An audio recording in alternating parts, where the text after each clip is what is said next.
Barry. Oh, Andrea Tessmann. Was this everything? Was this everything I said it would be? Oh my goodness! What a shit show!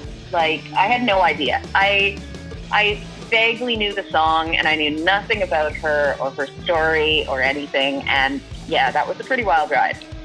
It was, and that's a little bit of a different opening that we have here for how the hell did this get to number one. But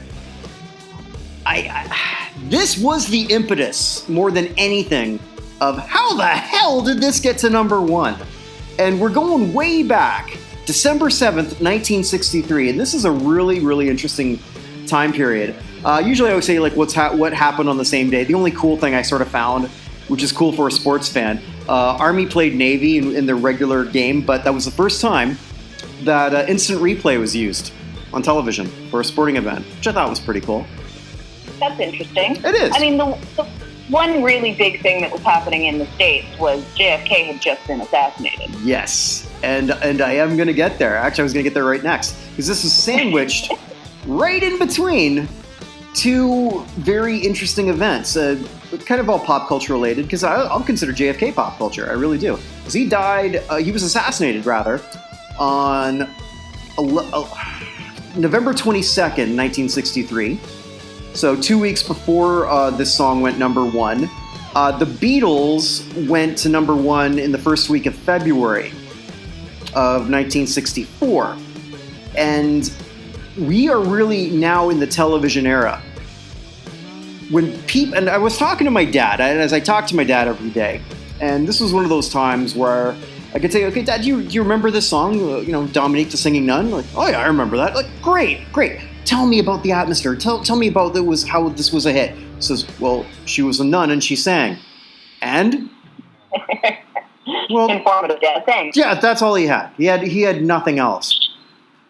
But then we talked more today, and we talked about JFK. And then he told me, sorry, actually, I'd never heard this before. He actually told me where he was when he heard that JFK was assassinated. It's not like he had a great story. It was just like where he was at work. But he remembered exactly where he was when he heard that news. And there's very few people that you can say that about. JFK wasn't actually someone he cared about, I guess as a German Canadian, and he didn't necessarily agree with his politics. But it kind of reminded me when he was telling that story. I remember where I was when I heard about Princess Diana dying. I don't care about the British royal family, but yep, same here. I remember exactly where I was. And it's not much of a story. I was crossing back into Canada when I was living in the Ottawa area and heard it on the radio. I was on a bus. I don't know where I was going. Maybe I was to meet some friends or something, but I was on a bus. So listening to the radio. Mm-hmm. Probably on my Walkman. On a Walkman, wow. So here we have the JFK assassination, which people they didn't see it live unless you happened to watch the local television in Dallas, but that was then shown on all the news. My dad was reminding me of what he remembered seeing far more vividly, because it was actually more of a visual shot, was when I'll say alleged because it's still in dispute if you listen to conspiracy theorists, when Lee Harvey Oswald, the man who is alleged to have, accused to have shot JFK, was shot by Jack Ruby. And that was far more close, because that happened 3 days later. So here we have this state of, and some U.S. historians said like this was really the end of American innocence. So how do you go into mourning? Well, maybe you want something about as pure as you can get. What's more pure than a singing nun? That's the only thing I can think of, Andrea. Like, how else? That's the impression I got too, was that there was just this sense of tragedy of, JFK was a very popular man. I mean, not beloved by everyone, but almost any president, I'm not going to say any because there's a certain recent one that I don't think people would cringe if he had been shot, but almost any president gets assassinated, it hurts the country. Like there's a sense of loss and of shock. And this was on live TV in the middle of the day. Mm-hmm. Doesn't get more shocking than that. Especially in 1963, people weren't desensitized to violence the way we are now. No, absolutely not. You didn't hear about mass shootings daily. You didn't have people going on rampages and shooting hundreds of people on the Las Vegas Strip. Like, we're terribly desensitized. Hearing all of those things hurts me every time, but it's still not as shocking as watching your president get shot on live TV, when people getting shot and live TV are both not really normal things yet. We don't have a 24-hour news cycle. No, not at that time. I mean, so like that still captured everything. And I started off by saying, like, this is really why the site, or it's not the site, but the show came to be, because the Singing Nun accomplished what the following didn't do. Bruce Springsteen never went number one in the mainstream charts. And I've talked about this earlier, and I think I told you this when I was pitching you as being the co-host on this show. Mm-hmm. But not just him. I mean, like, Bruce Springsteen, if you think of American music, like just like what it symbolizes Americana, I think Springsteen's on that Mount Rushmore. Another one who is Bob Dylan. He never did it either. Yeah. Bob Dylan never made it to number one? No.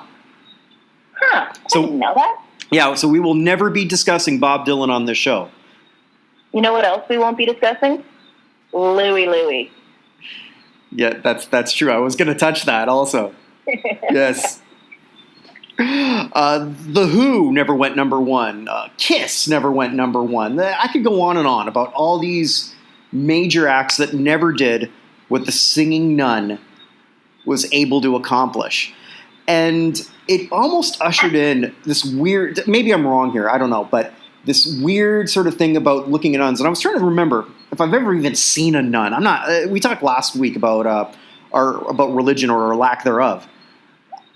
I don't know that I've ever even seen a nun in real life. Oh, I've seen quite a few, but I was brought up in a Catholic family, and we did have some nuns at our church, and they weren't like, well, no, some of them were. I have seen nuns in a habit, but the modern habits aren't quite like the ones in the pictures of the Singing Nun. They're not.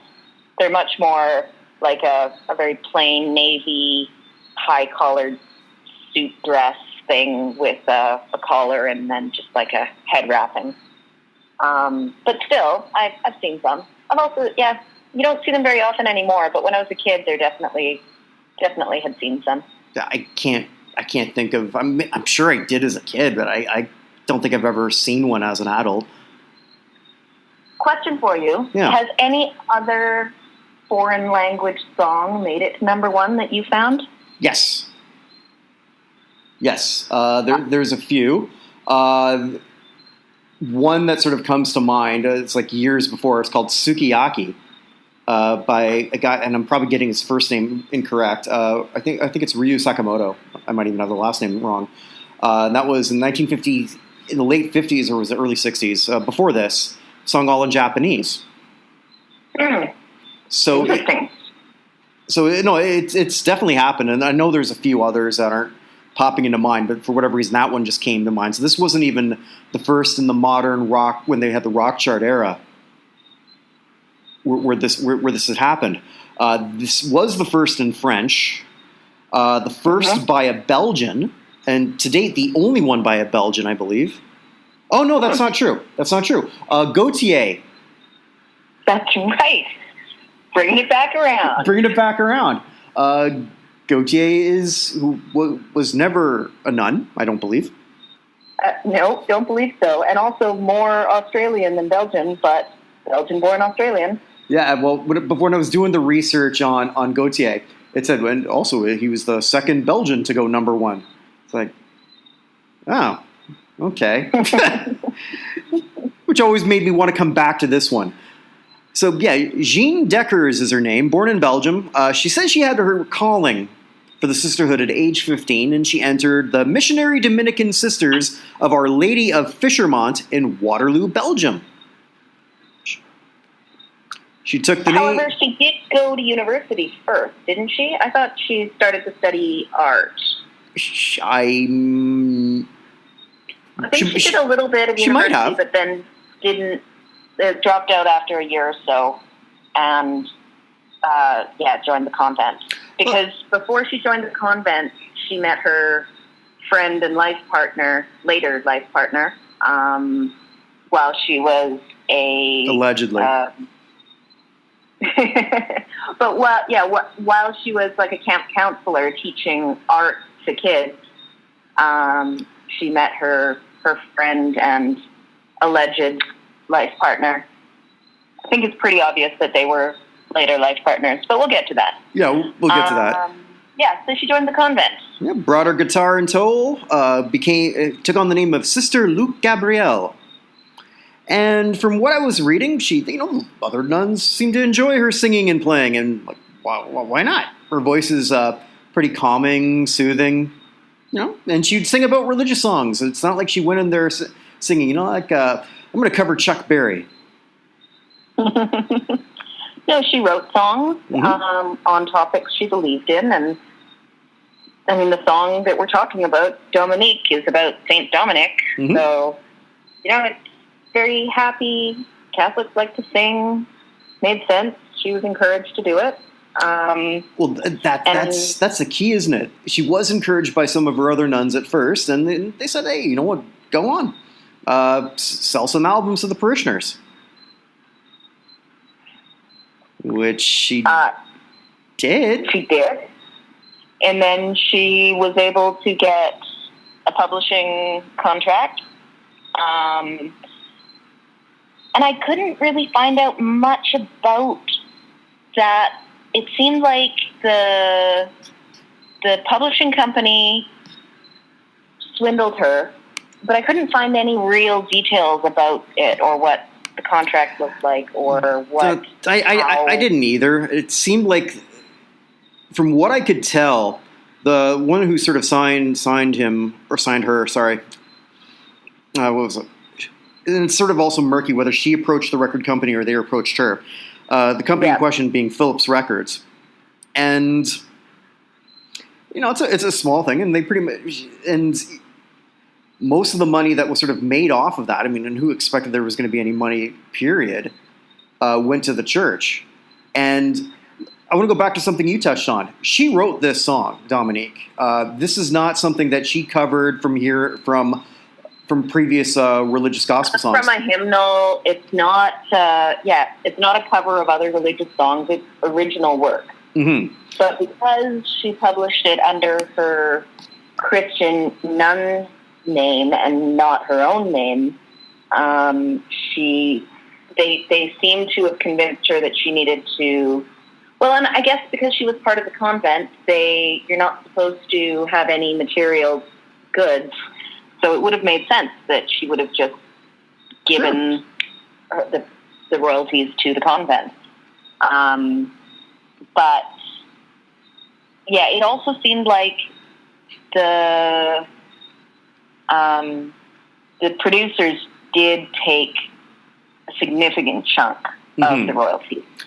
And but I couldn't clearly got her to sign over the publishing rights, which was... Yeah. God, we'll be talking about that almost every episode. I was actually finding the English translation here, and it's about as sweet as it gets, especially if you're into Catholicism. Dominique goes along very simply, traveling in poverty and singing on every road and every place. He just talks about the Lord, and just it's the same. It's sort of the same idea. Just Dominic is just traveling along, just happy-go-lucky. And it's like, hey, I'm going to tell you about God. That's it. There's nothing magical to it, but I guess it has a magical feel for that that certain audience. And it suits, the words kind of fit the song. He's happy-go-lucky, kind of tripping along, skipping away, and preaching the word of the Lord. But it's cute. It's sweet. There's pretty basic. It's quite simple, but it's soothing? I don't know if soothing is how I would describe it. But, have you watched American Horror Story? Oh, I was going to ask you about that. Yeah, so because that's what they use to soothe the patients in the asylum. Season 2. Yep. That was pretty terrible. Did you also read that in the French? So the French actually. Not the Belgian French, but the French people. The word "nique," I believe, is slang for fuck. So as she's going on about Dominique, they were finding it quite hilarious that a nun was singing about shagging. That is hilarious. I did see something to that effect, yes, but yeah, just I don't know what this is an awful segue, and I'm going to come right back out of it and make sure I come back out of it. But sometimes just misunderstood lyrics get you a hit. Remember a Canadian band, The Pursuit of Happiness? Yep. All right, so their big hit was "I'm an Adult Now."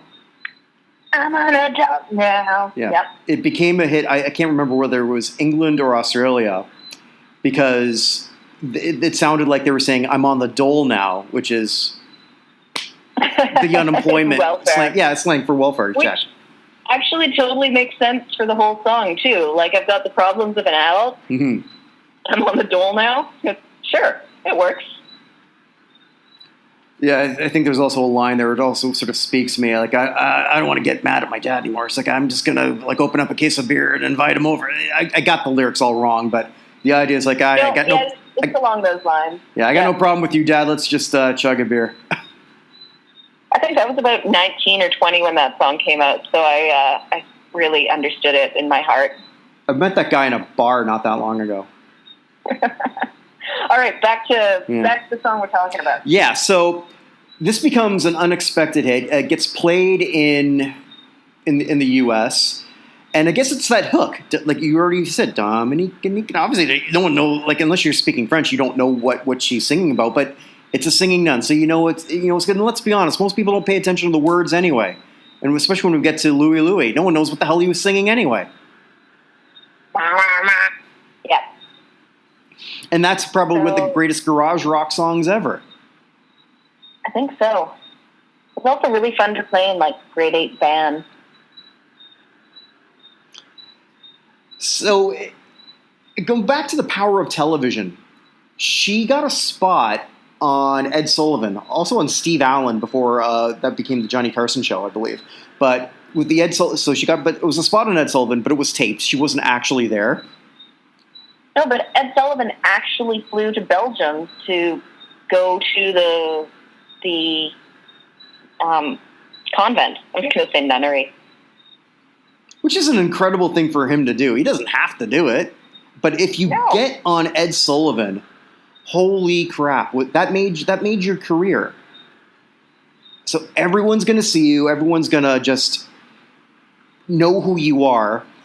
And I think, again, I think maybe we figured out how this became a hit. But this wasn't just a hit for 1 week. This was on top for 4 weeks. So in December, maybe that whole Christmas thing doesn't hurt either. Yeah, I could see that. People feel extra religious at Christmas. I would think so. I think we're going to close this with a Christmas song at the end of the year, but we'll get to that another time. But it was so huge for her to be able to sort of praise that. But I guess the beginning was her end at the same time. Well, so she had her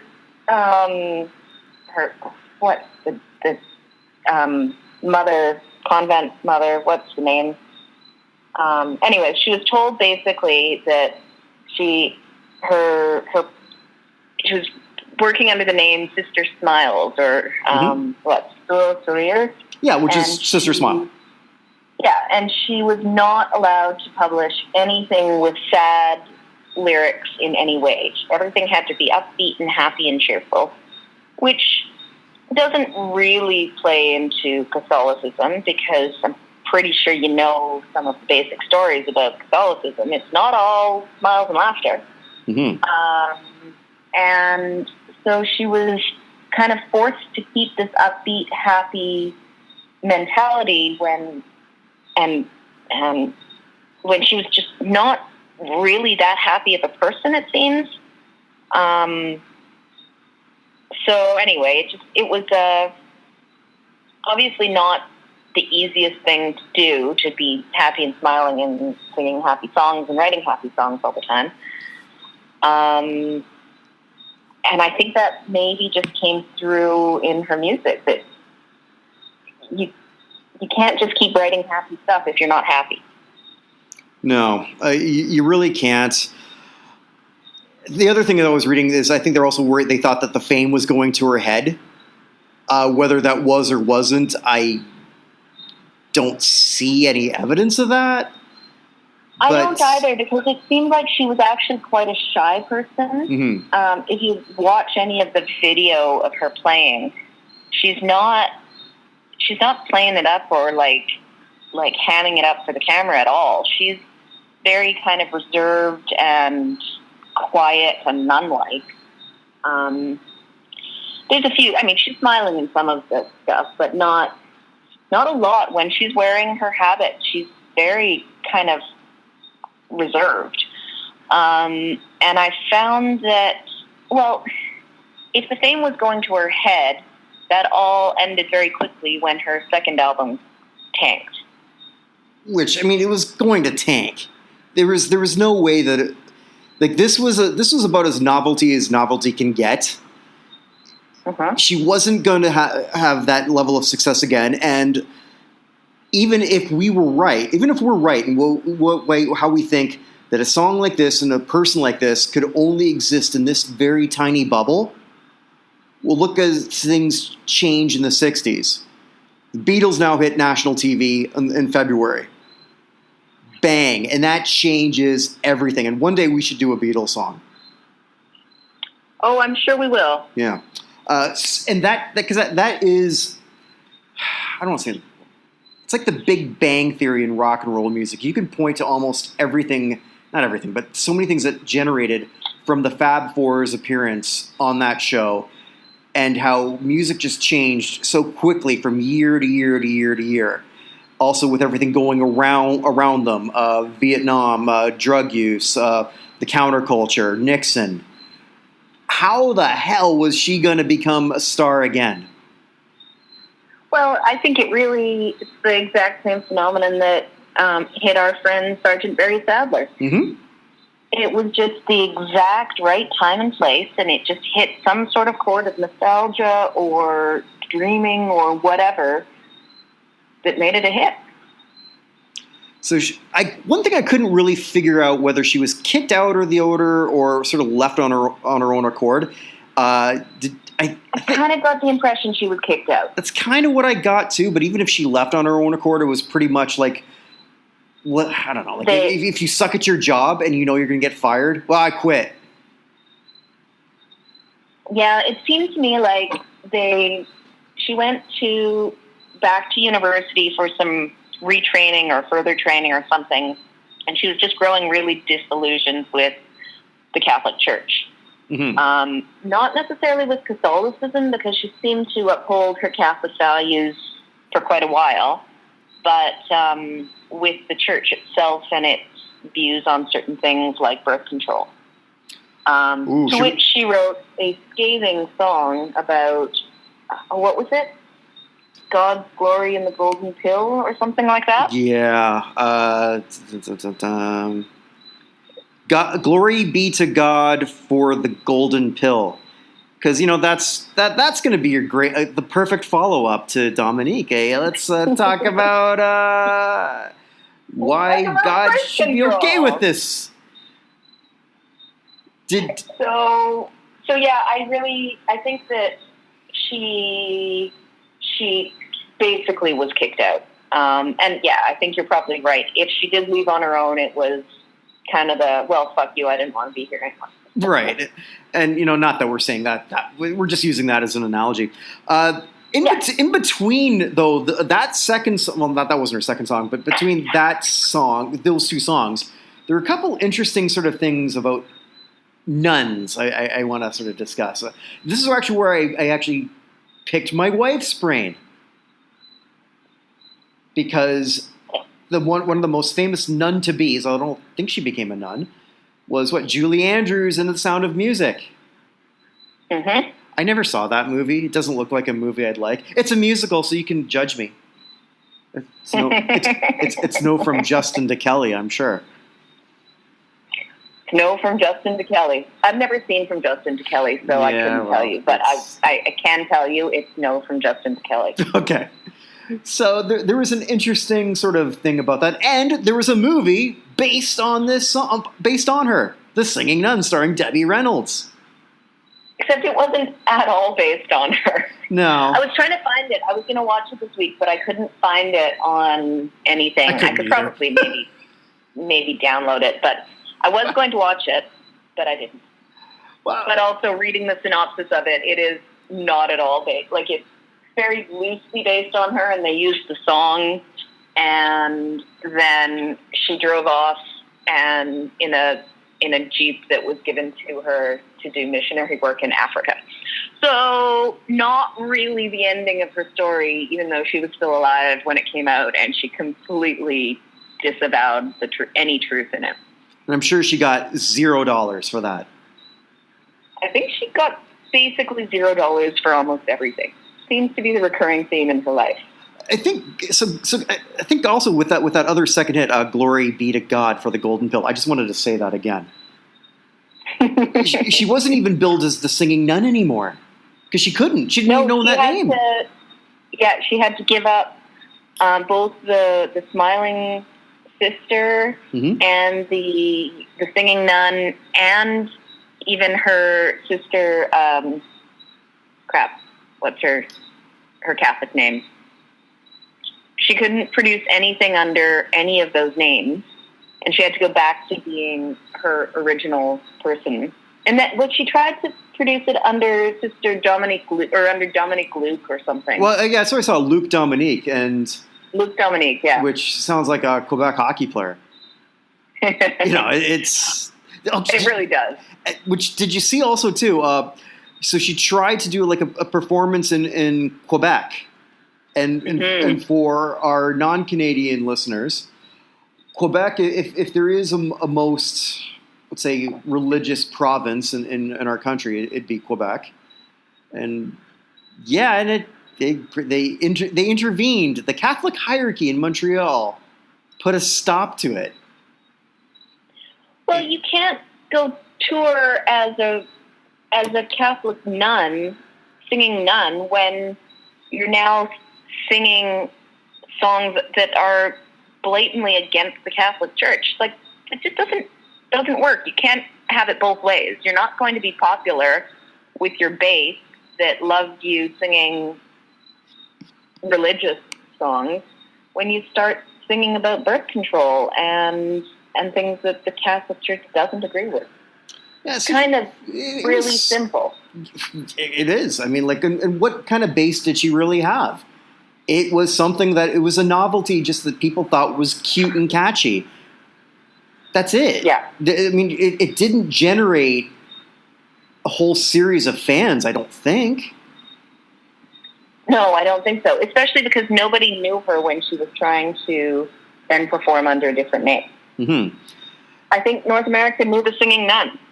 And so now you're just another ex-nun that's singing, but do we care? No, not really. Another ex-nun who's singing? Who's the first? Well, I don't know. You're just an ex-nun who's singing. Potentially trying to copycat the Singing Nun. Like, who knows? I don't know. I don't know either. And it just went worse. Tried a religious children's record. Nobody cared. Financial. This is, I think, the worst part that really sort of got to me here. So as we talked, she didn't make much because she was pretty much screwed all out of her royalties. She was neeked out of her royalties. Huh? Nice. Thank you. Thank you. So I read here. So she apparently owned like over $63,000 in back taxes in Belgium. Like, what's she going to pay that with? I mean, with what? Well, yeah, and the stupid thing is, I don't know how taxes work in Belgium, but if this was Canada, the church, the convent could have given her a tax receipt, right? Mm-hmm. Like if I owed that much money in back taxes, but I actually had donated all of that money to a church in Canada. Oh, I didn't think of this. Yeah, okay. I'm an accountant. What do I think about all day? Taxes. But the church, I would have been like, hey, buddy, give me a tax receipt. And that would have covered a substantial portion of it, if not all of it. I don't know if that's how it works in Belgium. I doubt we have anybody in Belgium listening that could tell us if it is or not, but churches are tax exempt. I don't think I'm big in Belgium. What? I don't think I'm big. You're big in Belgium? No, I don't think I'm big in Belgium now. If this was Canada, the church could just be like, oh, hey, here's a tax receipt. So, yeah, you gave us all that money. Have a nice day. And then the government would be like, oh, hey, you gave that to a charitable organization. All right, great. Have a nice day. Like, this is so baffling to me that would be the reason for her trouble. Like, it's just bizarre. I also read something else that said after she died, she actually was owed a bunch of money in royalties because the song still gets played. The song still is used for things. Well, probably the American Horror Story would have had to pay significant money for it. So she probably could have fought for some of the royalties for her song. Yeah, but if she signed it away, how much could she? Did she actually sign it away? I don't know, but I'm assuming. I'm going under the assumption she did, because if she didn't own the name, and you're putting out something. Like when the Beatles sort of signed a bunch of publishing rights. I mean, like they were trying to be stars, and they had already proven themselves as a great club act in Germany, and they didn't know to do it. Why would a nun in Belgium know something that the Beatles didn't? But for her, she wasn't looking for fame or anything. So signing away the rights to her music wouldn't necessarily make sense. But anyways, all of that is speculation. Mm-hmm. But what was my point before that?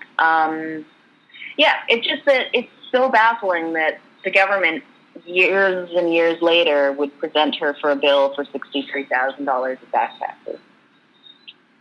Apparently, so like Phillips Records, they would receive 95% of the revenue. So bizarre. Yeah, because I'm just rereading that here. So I knew they really Nika her, but I didn't know it was that bad. Like that's awful. Mm-hmm. And then whatever else basically just went to the convent. Right. So do we go into her disco or do we go into Annie? Oh, that synth pop remix is just something special. She did a disco synth pop, which with a disco synthesizer of Dominique, and it's pretty much just her playing the guitar with her bowl haircut, and it's just the exact same melody with a synth pop that doesn't, like, the drum beat and it doesn't quite even match. It's just slightly off. Like, it's so bad. It is horrible, and it was her last stab at pretty much anything. And just, God, I mean, to be in love with, obviously this woman loved music. Yep. And you're already playing from behind if you're going to be doing religious music. You're only going to have a certain amount of people who are going to care about what you're singing. And she hit the mother load. For her to have done what she did, this might be the greatest musical number one story there is, or the most unlikely. It has to be.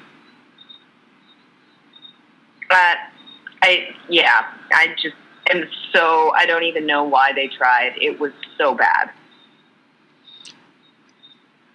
So one thing I couldn't find. Let's go back. Let's go to that. You mentioned it early. I want to touch more on this because I don't know that much more about the woman who she got into. I don't want to say a relationship with because. Well, let's say it Annie Pache. Annie Pache. Am I saying that right? Pache. Mm-hmm. Pache. Yeah, something like that. So they reconnected. They were living together. So let's start. They met when Annie was 16, And Jean would have been, she's 11 years older, so she would have been 27. Okay, the jokes kind of write themselves here. So they were, she was her camp counselor, they were friends. Annie developed a weird obsession with her, it seems, because she kind of followed her around. So they reconnected a few years later. I'm guessing when Annie was actually an adult and able. But then Annie actually moved around multiple times to follow Jean to different places she moved. And then she attempted suicide when Jean was supposed to be going abroad on a mission. This is not a stable woman. No, when someone does that, they're that's not even a cry for help. That's a pay attention to me. Please come back. Yeah. So then they maintained close friendship. She followed her around. She visited her a lot of convents. It seemed like Jean maintained her nunness, and it was just a platonic friendship to her. But Annie was definitely obsessed with her. And then after she left the convent, they moved in together as friends. And she maintained that they were friends, just friends, for quite a few years. But then several accounts indicate that they had a lesbian relationship in later years. Which, I mean, they probably did, and let's also paint the picture of that time frame. We're talking, the late 70s, early 80s? Well, Liberace never came out of the closet. Exactly. But it seems, I can't remember what it was, but a friend of theirs basically said that Annie was so controlling and obsessed with her that Jean actually had more freedom when she was in the convent than when they were in a relationship together. Well, which I can kind of believe based on the little bits and pieces that I could find about Annie. But then at the same time, Jeannie chose to be in that relationship until the very end, which was together, because they did a suicide pact. Yep. Barbiturates and alcohol. Yep.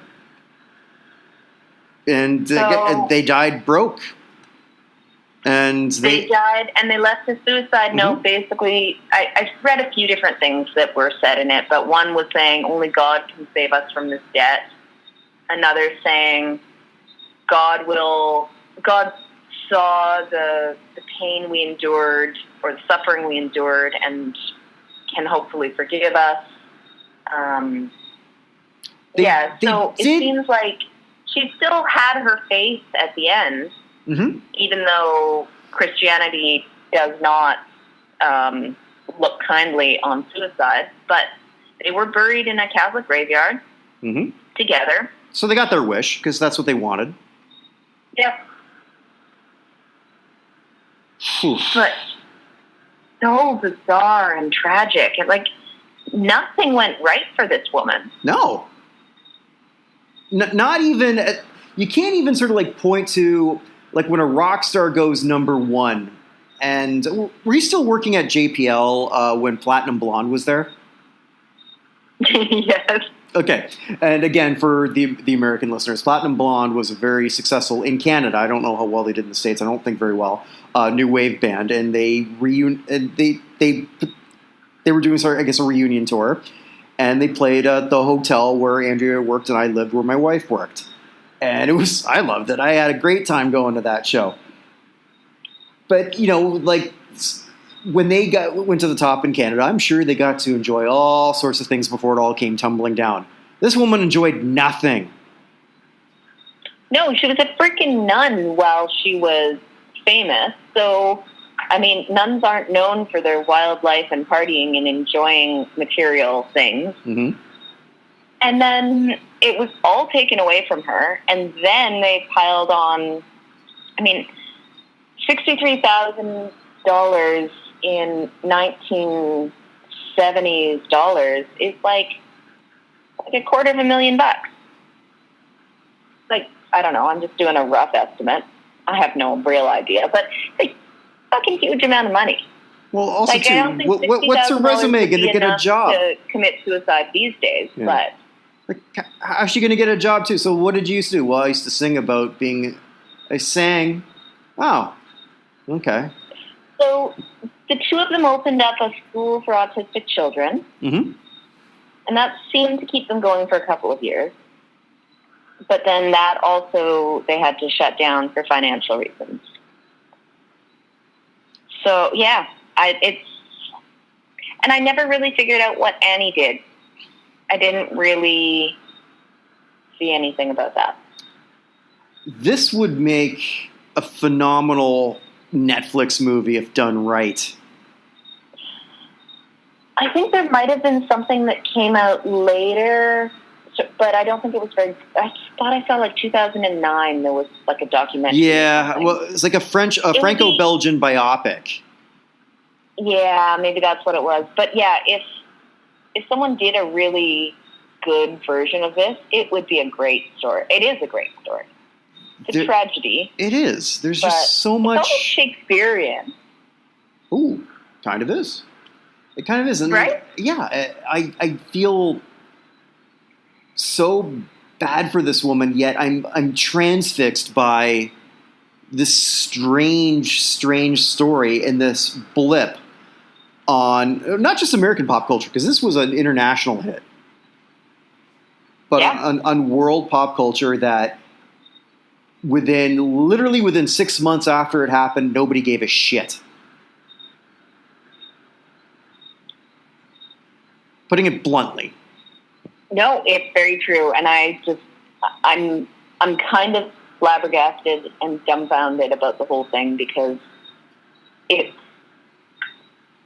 story is just wild. Like, it's just so bizarre and so tragic, and your heart goes out for this poor woman, and she just nothing worked for her. No. Like, from right to the end, and she gave up on life. The woman gave up on life after giving 1963 its cheeriest song. It's tragic. I mean, everything is tragic. She couldn't live the way she wanted. I don't know. And I'm going to go a different tangent here. You might need to rein me in, maybe not. I think a lot of people, when they were going to the church, they run there because they're sort of confused with their own life. Now, if she's, she's grown up a lesbian, which let's just assume she is. I'm sure I don't think we'll go with that. I'm not going to be vague here anymore. You look for things to try to make your life make sense. Well, it really makes sense. She was a teenager when she said she felt a calling towards the convent, and that is a bit of a sign for someone who doesn't feel that a traditional life will suit them, so they choose a life of celibacy. I'm not saying that all priests and nuns are homosexual, but there is a significant portion of them that are, because they're running away from something that doesn't make sense. It's easier to run away from sexuality than to embrace what you're told is wrong and evil. Which is why then it manifests itself in these sometimes horrific ways. Well, but we danced around it. We might as well just dance in that circle and come back out again. But yeah. But she also she was engaged, and I think the reason she left school was because the engagement broke off, and she was very traumatized by it, and it's probably because she broke it off, but still, there's not a lot of information about it. But and then she became a nun. So I think that it's pretty safe to assume that she was always a lesbian. She just didn't actually admit it or embrace it until later life. Nor could she. No, and I really do believe that she maintained that when they moved in together, they were friends for quite a lot of years and just living as friends as opposed to anything else before it developed into anything else. Because that indoctrination is hard to break. Got that right. Well, I don't know where we go from here. I guess we just move on to what we're going to cover next week. I think so. Or what do you got? I had something that I was going to suggest, but I can put that off because I think you had a request. We did. We got a Twitter request for. And I was going to do this one at some point anyway. It's actually someone who I just mentioned, Chuck Berry. In the early 70s, went number one with My Ding-a-Ling. So I had never heard this song before when you brought this up earlier in the week with me. And I had to look it up. And it's freaking hilarious. Like, how the fuck did that get number one? And that's his only number one. That's the that's the freaky thing. This was a god in the 50s.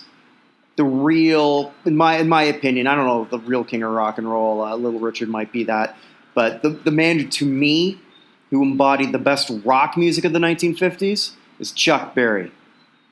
Maybelline is just one of the great songs ever. I don't care what year it is. But he did not hit the top until he was in his 40s with this travesty song about his cock. And talking as if he was a little kid. It makes no sense. Much like this one, much like this entire project. So yes. Next week, I get to say this, Andrea. Next week, we get to cover My Ding-a-Ling. Just keep your ding-a-ling covered in public, please. Has that ever really been a problem for me?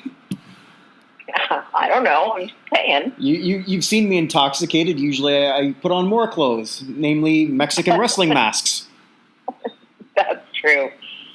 Yeah, you've never been a streaking wrist, no, I don't think. I am...